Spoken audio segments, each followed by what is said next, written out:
Bonjour, dans cette capsule, on va revoir le principe de l'étude d'une fonction appliquée aux fonctions logarithmes népériens. Alors quel est ce principe?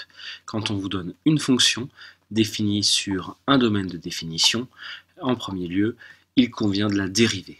Donc on commence par dériver f' de x, enfin plutôt f de x, on obtient f' de x. Et qu'est-ce qu'on fait de cette dérivée? On étudie le signe de la dérivée. Étude du signe de f' de x. Le signe de f' de x va directement avoir une incidence sur les variations de f. Donc voilà le principe fondamental qu'on va étudier ici.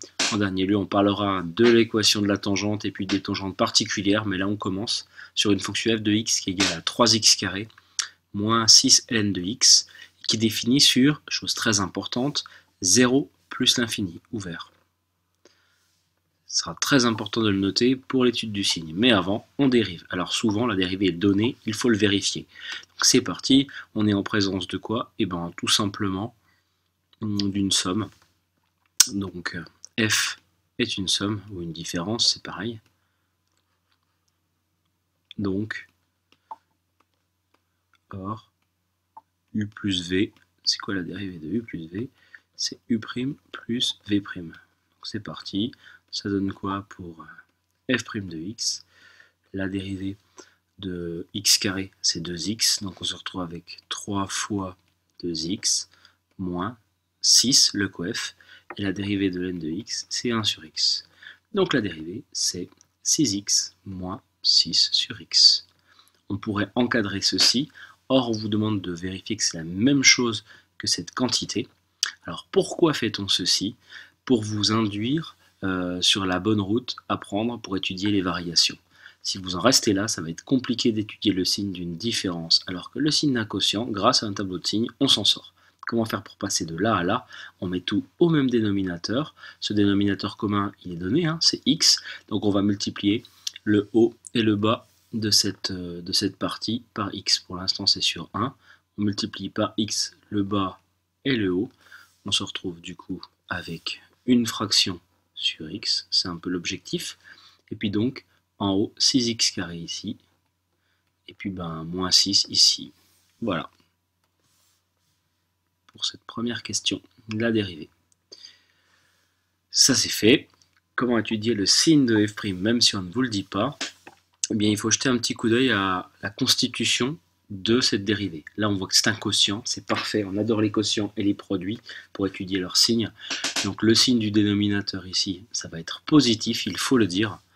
On va mettre x est strictement positif. Hein. Ça, c'est donné dans l'énoncé.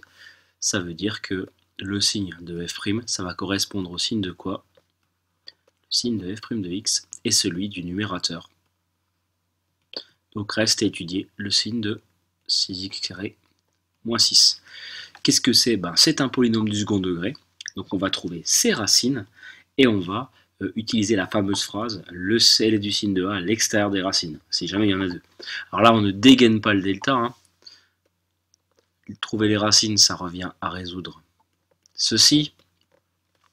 On fait le delta en temps normal, mais là, en fait, le petit a vaut 6, le petit b vaut 0, et le petit c vaut moins 6. Donc ça, on va résoudre ça comme un troisième pourrait le faire. On va passer le moins 6 de l'autre côté, ça fait 6.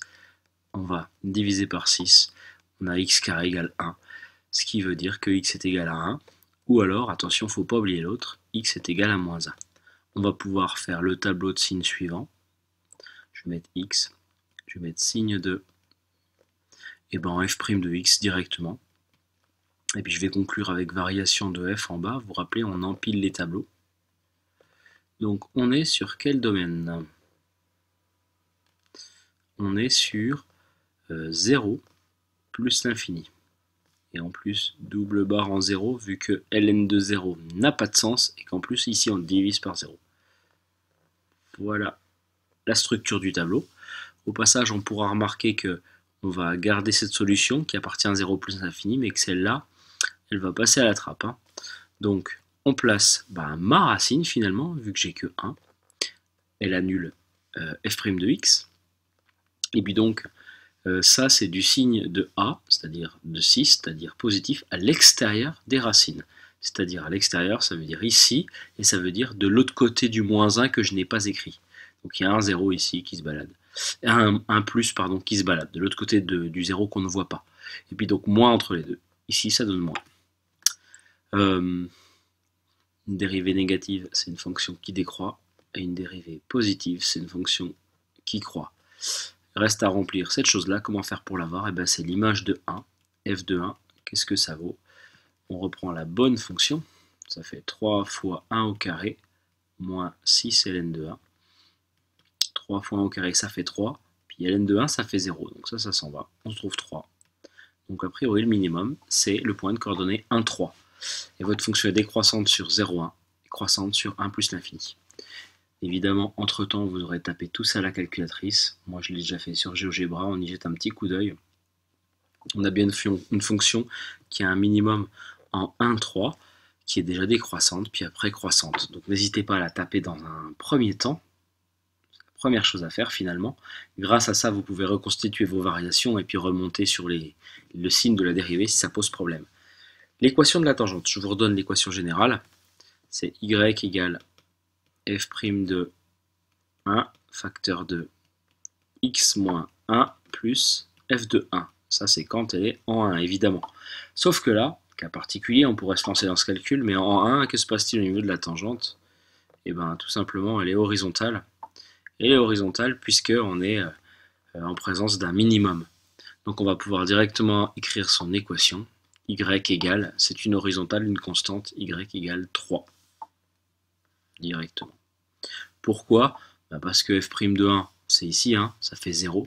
Donc on se retrouve avec y égale 0, facteur de x moins 1, plus f de 1, on l'a calculé tout à l'heure, ça fait 3, mais 0 fois n'importe quoi, il reste que le 3, quoi. Donc y égale 3. Voilà, c'est une tangente horizontale. C'est tout pour cette petite vidéo. On reparle de tout ça en classe sur d'autres exemples, d'autres fonctions logarithmes.